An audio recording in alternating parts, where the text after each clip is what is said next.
What's going on, guys? It's your boy, the Boxing Lowdown, and I'm back here with another video. Now, people, as always, don't forget to like, share, and subscribe. Feel free to drop a comment if you like, and I'll happily get back to you. Now, for the first time in a long time, a lot of eyes are going to be on the middleweight division this weekend, man. Unification fight between Janibek and Lara for three of the four belts in the middleweight division. Now, I say that because, I spoke about it previously in a video before, but the middleweight division has been such a disappointment in terms of historically what it means to boxing. It's one of the glamour divisions. Heavyweight, of course, is the glamorous division in boxing, but middleweight is one of them. Welterweight is another one, and lightweight is another one. Historically, those divisions in boxing have always been the glamour divisions. It tends to be where a lot of the superstars will either pass through at some point. A lot of people make their name in these divisions, and historically, it's just meant a lot. You look at the middleweight champions in recent years in history. You know, it's a who's who. The likes of Triple G, the likes of Bernard Hopkins, right? Marvelous Marvin Hagler, of course. There are so many historical names at middleweight. And then when you look at the division now, it's just irrelevant. No one is really. I mean, who you got? Obviously, you've got Yanni Becken, who is a good champion. He's undefeated. You've got Lara, who's 42 years old. No disrespect to him. And you've also got Carlos Adames. Now, it's just been, there's been a lack of movement. There's just been nothing, you know. So it's good to see now that we are getting some movement. We are getting a unification fight. And three of the four belts will be on the line as Janibek and Lara face off this weekend. And for Lara, it's incredible, really. He's 42 years old, Lara, and he's been inactive, which is another reason why, this division has just been stagnant. But he's been inactive for over a year. He's 42 and he's a title holder. Really, that shouldn't happen in the middleweight division, but it is. And again, no disrespect to Lara, but he's had a great career in terms of, fighting for this long and still being a champion at this age. So this weekend, he will unify the belts against Janibek, but I think Janibek's got two, he's got one. And Carlos Adames, that was the fight where Janibek and him have been, trading insults online for a while. It reminds me of the Kovalev and Stevenson situation where, they were trading insults online for so long, but they never got round to a fight. That's been a similar situation here with these two. They've been talking, but we've never got round to the fight. Both camps will blame whoever.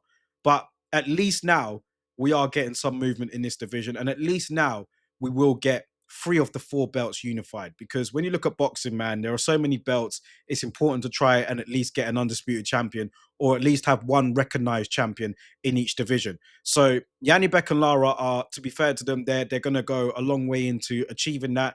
Carlos Adames, what happens with him, I've got no idea. But there is a potential gold mine at the end of this. Terence Crawford, looking like he could drop down to middleweight to take on, the undisputed, or fight for the undisputed title at middleweight. So whoever wins this fight this weekend between Janibek and Lara puts themselves in a very good position. Obviously, Carlos Adames is there with the WBC belt. What does he do? I don't know. I don't think he's got a fight scheduled or anything. It's just, yeah, the middleweight division has just lost me at the moment. But let's talk about Janibek and Lara and how this shapes up, because Lara, we know both of these guys are southpaws, first of all. Janibek's more of an aggressive southpaw. Lara is a defense-minded southpaw. Was his last fight Danny Garcia? Was that the actual last fight he had? It was over a year ago anyway. And, Danny Garcia is not a very good measuring stick to see where Lara is right now currently, because Garcia was well out of his prime as well. Both of these guys are pretty much from a previous generation. And, Garcia was well out of it, out of his natural weight division as well. Lara, you could say the same thing. He's not been a natural middleweight, but he's been campaigning there. And he beat Danny Garcia, the first man to stop Danny Garcia, actually. So that was a good win, but it was a faded Danny Garcia. Janibek is younger. I think he's like 10 years. He must be even more than that, maybe 10 plus years younger than Lara. And he's looked at as the person, he's the uncrowned number one person in the division. He's got to go out and prove it. But it's like, if you were to ask who would be the number one at middleweight, then you would probably say him. So he's got a chance now to go out there and prove it this weekend. Two southpaws, like I said, really, He last fought in April, got a stoppage win. So he's been more active. I think he's fought like twice or three times in the same span that Lara's fought, which is going to be a huge factor in this for me. The fact that Lara is 42 years old, been out the ring for over a year, is kind of crazy to me. So yeah, I think Janibek is the number one guy in this division. I think he will go out and win this fight, probably on points. But I think if he could go out and stop Erislandy Lara, I don't think Lara's been stopped before. If he could go out and do that and, defeat him without any controversy, then that would look good on him. Him and Crawford, Janibek and Crawford have already, I think they exchanged a few pleasantries on social media, had a picture taken with each other before. I don't know if that was inspiring or something, but yeah, that could be a showdown to look forward to. So I reckon that Yanni Beck will go out there, look to make a statement. He needs to, because something needs to happen in this middleweight division, man. It really does. And if he can go out there and defeat Lara and defeat him well, then that will put him in a position where he could then go out and say, look, I've got three of the belts in this division. I'm trying to get the Adames fight, whatever happens there. But if you want to come down and be, a champion here at middleweight, then I'll be willing to fight you. So there is light at the end of the tunnel here for a potential payday for the winner. And I think that Yanni Beck will do it. I mean, Yanni Beck is a good fighter, undefeated. He's got the Olympic pedigree as well.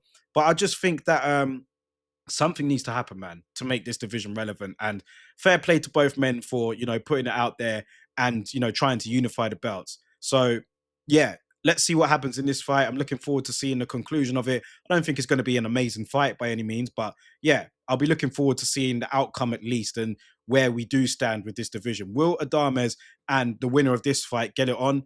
Or will we just have another situation where two guys, for whatever reason, are not fighting each other? Which tends to be the case in boxing. Drop your thoughts in the comment section below. Let me know what you think about this fight anyway, man. I got Janibek winning this on points. Let me know what you think about it, how you see this fight going. Should be a good PPC card actually on Amazon Prime there. Pitbull and Lamont Roach will be headlining it, and this will be the chief support. So drop your thoughts, let me know what you think, and I'll catch you on the next video.